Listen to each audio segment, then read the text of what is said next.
Hello everyone, my name is Leni and I'm here with Mary Contreras. We are going to interview Cathy Stevenson today.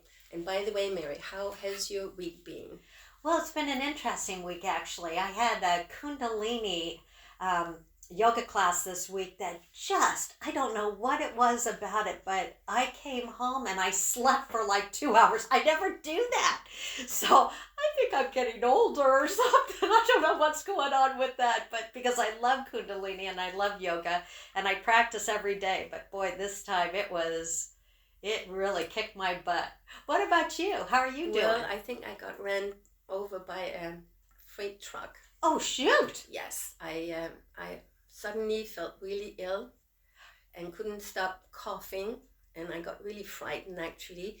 But then I remembered that I had seen just a couple of weeks ago a woman by the name of Barbara O'Neill from Australia, and she's a naturopath, on how when you have a cough, you make a cough syrup out of raw onion of all things, and you layer it with honey, and you do layers.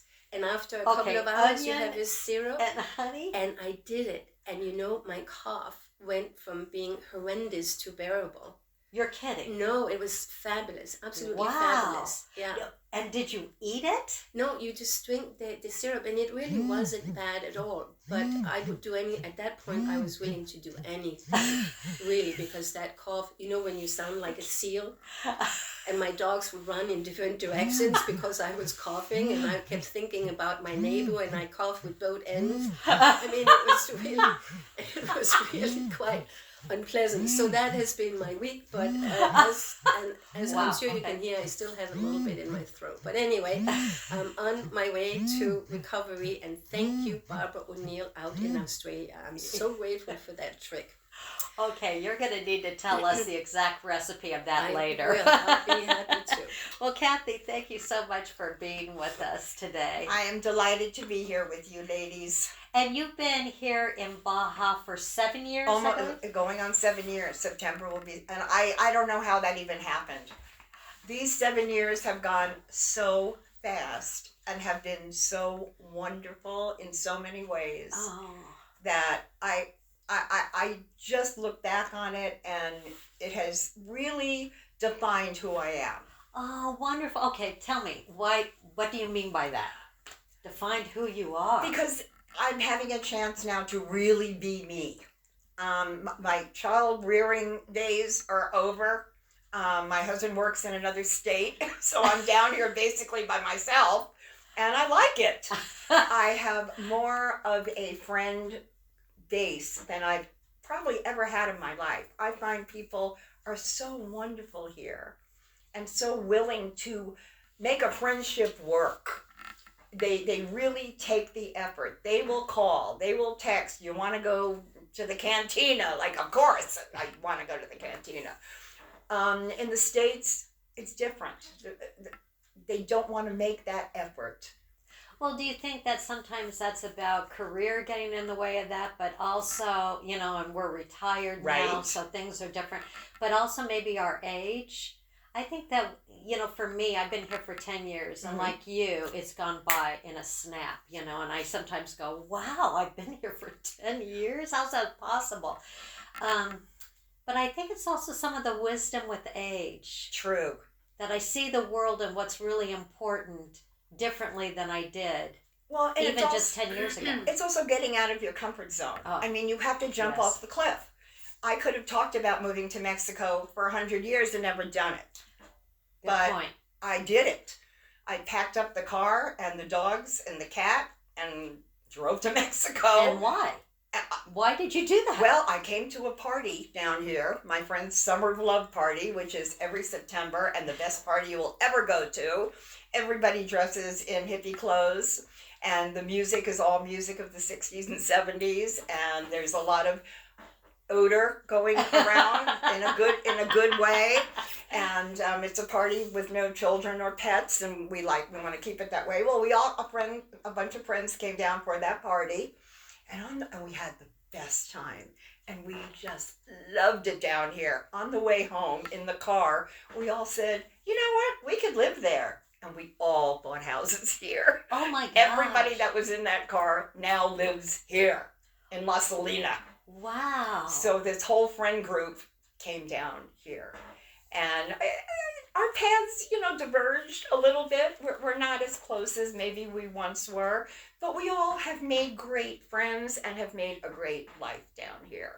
And that's how we got here. I rented a casita for 2 years, and right on the beach. And then this house came up for sale, and I bought it that day. We had just refinanced our house in the States to get it ready to sell. So I had money in the bank because, here everything is cash. You want to buy a house, you got to come up with cash. My house literally cost $45,000. It was the price of a Toyota. Wow. Oh my God. And it was 2 separate houses that I joined into one. Oh, And nice. I have a roof deck with a full ocean view. And I could never have done that in the States. I used to work in Carlsbad, and I would drive along the ocean and look at the houses and say, who are these people? Who are these people? How do they afford these houses right across the street from the beach? And now I have one.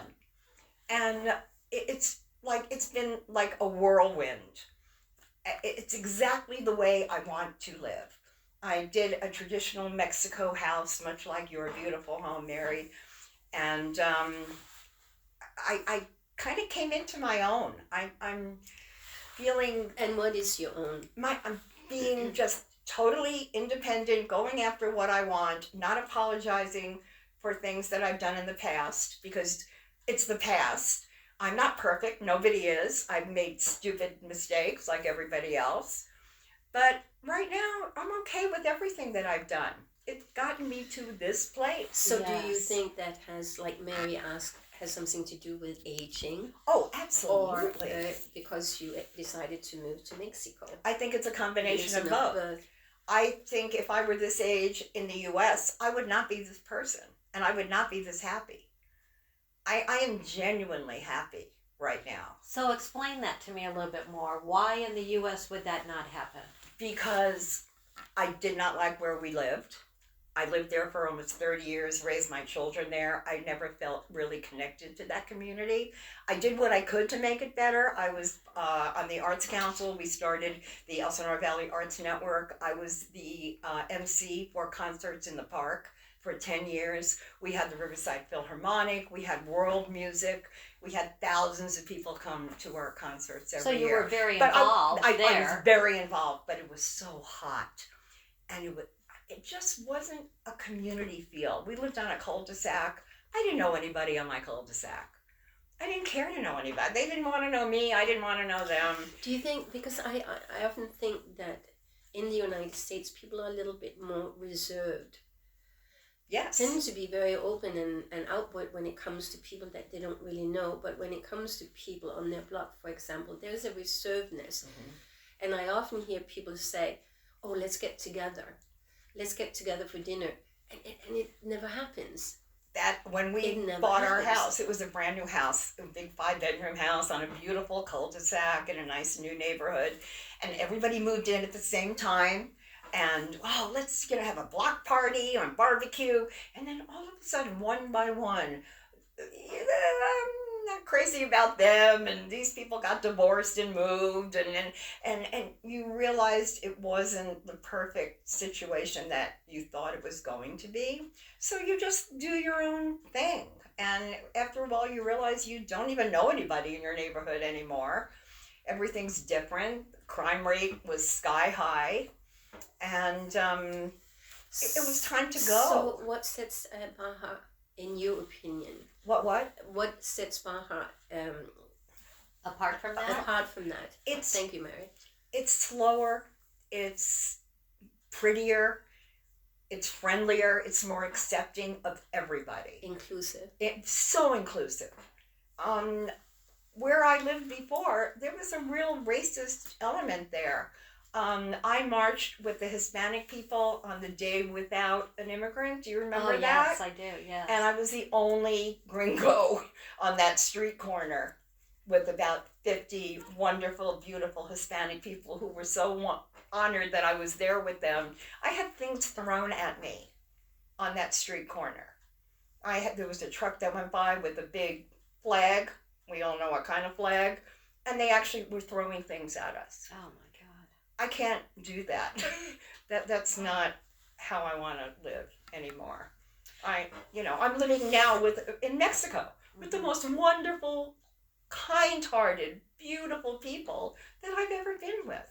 Somebody once said to me that in the United States, I'm sure this is not true of everywhere in the United States. I'm, making such a general statement here, but that people spend so much time inside their homes, not really out in chairs in their front yard, saying hi to the neighbors, acknowledging one another. It's all done sort of inside.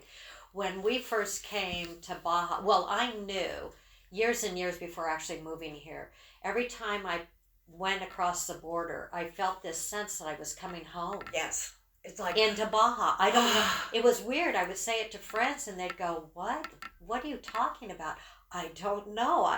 It's just a feeling I get. I feel so comfortable, free, I just really got free. goosebumps because that's my feeling. And safe. I felt safe. Absolutely. People would always say, "Well, all this stuff happened in Mexico. How could you be safe?" Since my 20s, I've been coming down here. Never have I had a bad or negative experience. In fact, I've had the opposite. I've had where the car is broken down and people will stop and help. Mexicans will stop and help me. And even without a common language, because at that time I'm still working on it now. I wouldn't call myself bilingual in any means, but I'm better than I was. They were still willing to try to communicate and to help. But when we first moved down here, we had a house in this same community here that had a porch that sort of overlooked the street. And my husband would always sit and just wave at people going by. And he said, "This is so incredible." I'm meeting everybody. And everybody knew him. And yet we had been on a small cul-de-sac too in Carlsbad, which I loved Carlsbad. But we didn't do that. People didn't do that.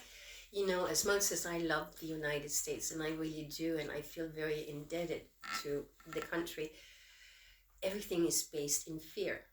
You look at the economy, it's mostly fear-driven. I think that's true. And so I think people are really genuinely afraid of reaching out because you never know. You have to be careful. Something could happen. And so I think that's, and that's a learned behavior. And here in Mexico, I don't think you have that. I don't wake up afraid. I don't go to bed afraid. I don't have, that's not an emotion that I really feel ever. Yeah. And I'll tell you, there's a funny story when you said about Mexican people helping. This was in the States, and I was going, I did a home show. I worked for a swimming pool company, and I was going on this back road that went from point A to point B instead of going around the long way. My car broke down and it was getting dark, and I pulled over to the side of the road and cars are whizzing by me. This was before cell phones. And a car stopped, and it was a car full of Mexican men, and they didn't speak any English and I didn't speak any Spanish because at that point this was not in my radar at all. I had college Spanish, that was it. And they wanted me to come with them. They tried to get my car going, they didn't. And they wanted me to come with them in their car. And I had two choices, die on the road or go with a car full of men and take my chances. So I went with them. They were caregivers for this mansion in Del Mar, near the Del Mar racetrack. It was in Rancho Santa Fe. Oh, okay. So they took me to Rancho Santa Fe, and I called my husband. His wife made me dinner. Wow. They treated me like royalty until my husband got there, and we were able to go take care of getting the car. And that's when I began to really love Mexican people. They were the kindest, most wonderful people. They were the only ones who stopped to help me. And hence the old saying, faith moves mountains. Yes. You have the faith and look at the reward you got. And now I'm surrounded by, everybody is like that car full of Mexican people. They are wonderful, helpful people. They will go to the ends of the earth for you. Yeah, it's a beautiful culture. It is a beautiful place to live. why would I want to be anywhere else than here? And you know what? I have also found that there was a lot of drama around friends of mine in the United States. It always seemed like there was something going on and being pulled into the drama. Maybe that was part of the age we were at. I don't know, and part of our careers or whatever. But there doesn't seem to be, I mean, of course, there's still some drama here, but for the most part, people are not interested in being pulled into that, No. or interested in even perpetuating that. Right. But instead, really respecting one another, enjoying the time they have, and enjoying the time they have here. I have a great time. I mean, I go to the Baja all the time. I love the Baja. I go to every wine event that comes my way. That's how I choose to spend my retirement money. I love wine and I love events and dressing up and so I go on these wine tours in the bus, and I'm going to the white party at DeCantos. I went 2 years ago. It was one of the best events I've ever been to. It's horribly expensive, but you walk in, it is a sea of upscale Mexican people all dressed in white, Ooh. in Chanel and Versace and Vuitton, and there's a Philharmonic in Ensenada, and they play and they do rock songs and they do classical music, and there's wine flowing and music playing and food, and I paid $420 for a ticket, but I'm going. That's why I'm glad my husband isn't here, because that would have doubled the price. Yeah, that might have kept you from going, right? That's exactly right. You don't want to be kept from going to that. No, I decided I'm going. And you need to tell me later about the Summer of Love party and who that is, so that I can be invited to that. Invited! Because I would love to go to that. I think it's the 17th of September this year. It is a wonderful time. We start with a drum circle. Oh, I love drum circles. circles. Just drum, and everybody relaxes, and then the music starts, and everybody does what they do to enjoy themselves, and it's a great night. It's just a great night. Hippie clothes from head to toe. We give a prize for the best costume. It's really, really fun. Oh, it sounds You like have to it's come. fun. Well, you've done a lot down here while you've been in Baja. The I have. podcast you've done. I have. So can you talk a little bit about why you started that? I had a really strong comedic connection to this other resident that lived in La Salina. And his wife kind of said, you know what, you two are so funny together, you should do a podcast. So we were like, we could give it a try. So we did a test. I put my phone on the table at the cantina and pressed the record button. And we recorded something. It was a little repartee back and forth, ha ha ha. And then we posted it. And we had hundreds of people say that was so great. So we decided, okay, let's just do this once a week. And in no time at all, we had over 2,000 followers, and everybody knew who we were. We had a live studio audience, and there was standing room only every week. And it went on for a couple of years. And then, we kind of parted ways and went our own way, but it was really, really fun. And it was a way to connect with our own community. We went over everything local that was happening. I interviewed people that were doing all kinds of events, and they were fighting to get on the show. I mean, everybody wanted to be on our podcast. It was called Live with Doug and Cathy Lee. If you remember, Cathy Lee here, not my real name. That's great. Yeah, sometimes spontaneity is so attractive. It was And that fun. must have built a community around you too. It did. I mean, people who you still know today, or everybody probably knows you everywhere you go. They still talk about it. I mean, Annie, one of our residents, still calls me Cathy Lee. Oh, there's Cathy Lee. Or, yeah, that's, the Cathy part, yes, the Lee part, no. She has to find me first. I'm in Mexico. Find me, Cathy Lee Gifford. I dare you. Now that would be interesting if that happened. Maybe she'll come down to Mexico. Yeah, she's scared. Most people They're all are. scared. Yeah. It's so so funny. Some of my friends won't ever come down, and I figure, you know what? I'm not going to convince anybody to come down. No. If you don't want to enjoy this beautiful place, that's up to you. When I go to the Baja and I go to these gorgeous wineries and sipping this magnificent wine in this beautiful setting, like, people think this is a scary place. It is not a scary place. It is a wonderful place. Yeah. I grew up in the Bronx. That's a little scary. It was a little, when actually we had a couple of, I don't want to say murders, but yeah, there was a couple of incidents. Oh, in La Salina. And right outside our gates. Yes. And there were, unfortunately, 4 deceased people on the ground, which were visible to kind of everybody. And everybody was, oh my God. I'm like, I grew up in the Bronx. It's a Tuesday. It's all gone. It's a Tuesday. It's, they're not after us. Relax. Those are just things that happen anywhere. Well, Anywhere. Anywhere, yes. That's the truth. In fact, a friend of ours was going to come down to Baja. Then I think there was an incident, actually, I think further down Cabo San Lucas. It's like it's not even close to where we are. Right. But people make this. They think it's like right next door. Yeah, right next door. Yeah. And the very next day where he lives, and I'm not going to say where this is, there was a mass shooting. And so my husband called him up and said, well, I think you might feel safer down here. Come on down. You're welcome anytime. And did they come down? Yes, he finally did. Oh, good. He did. And loved it. Yes. And was sort of, I think, a little upset at himself for having had that view and then seeing what it's really like. Right?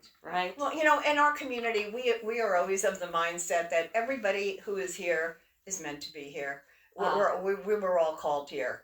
We all came from wherever, whatever life experience we had, but somehow there were no accidents. We all wound up here.